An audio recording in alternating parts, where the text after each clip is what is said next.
একদিন পর আমার শ্বশুরমশাই আমাদের কোয়ার্টারে এসেছে। গুনগুনের জন্য একটা গিফটও এনেছে। গুনগুন তো গিফট পেয়ে খুবই খুশি।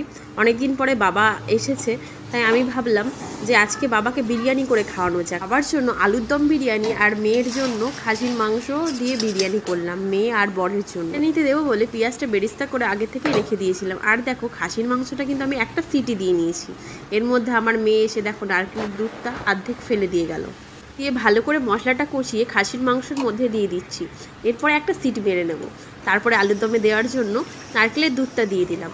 ভাতের ফ্যানটা কিন্তু আমি ফেলবো না, এটা গাছে দেবো। এরপরে দিলাম সর, সামান্য চিনি দিয়ে দিলাম। মধ্যে বাবা এসে বলছে তুই কী করছিস। আমি বলছি আজকে তোমাকে আমি বিরিয়ানি রান্না করে খাওয়াবো।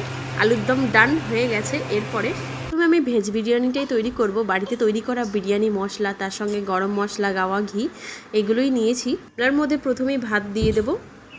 ভাত দিয়ে প্রথমে একটা লেয়ার করব। ভাতগুলো দেখো কি সুন্দর ঝরঝরে হয়েছে। আর বাড়ির কিন্তু আমি বেসিক মশলা দিয়ে এই বিরিয়ানিটা বানিয়েছি। সামান্য উপকরণ দিয়েই বাড়িতে যা যা ছিল, পরিমাণ মতো লবণ, পরিমাণ মতো চিনি দেওয়া হয়ে গেছে। এরপরে দিয়েছি আলুর দমটা। তোমরা চাইলে গোলাপ জল, মিঠা আতর, কেওড়া জল এগুলো দিতে পারো, কিন্তু আমি একদমই সিম্পল করেছিলাম। গরুর দুধের মধ্যে ফুড কালার অ্যাড করেছিলাম, সেটাই ছিটিয়ে ছিটিয়ে দিলাম। আর সব শেষে দিয়ে দিলাম আর ওই বিরিয়ানি মশলাটা দিয়ে দিলাম। তারপরে গ্যাসে বসিয়ে দিয়েছি। ঠিক এবার আমি অন্য বিরিয়ানিটা তৈরি করব। এই দেখো খাসির মাংসটা কিন্তু একদম রেডি।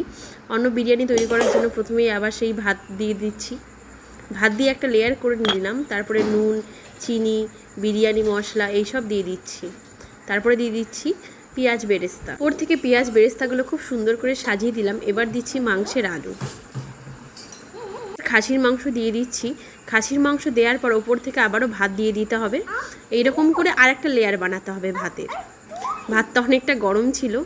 ভাত দেওয়ার পরে ওপর থেকে আবারও পেঁয়াজ বেরেস্তাগুলো দিয়ে দিচ্ছি। তারপরে আবার নুন, চিনি আর বিরিয়ানি মশলাগুলো দিয়ে দিলাম।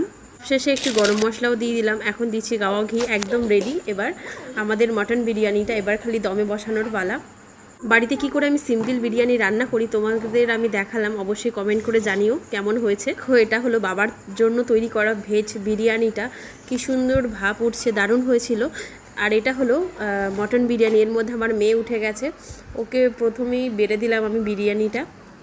এটা বলতে পারি দোকানের থেকে অনেক টেস্টি বিরিয়ানি বানিয়েছিলাম।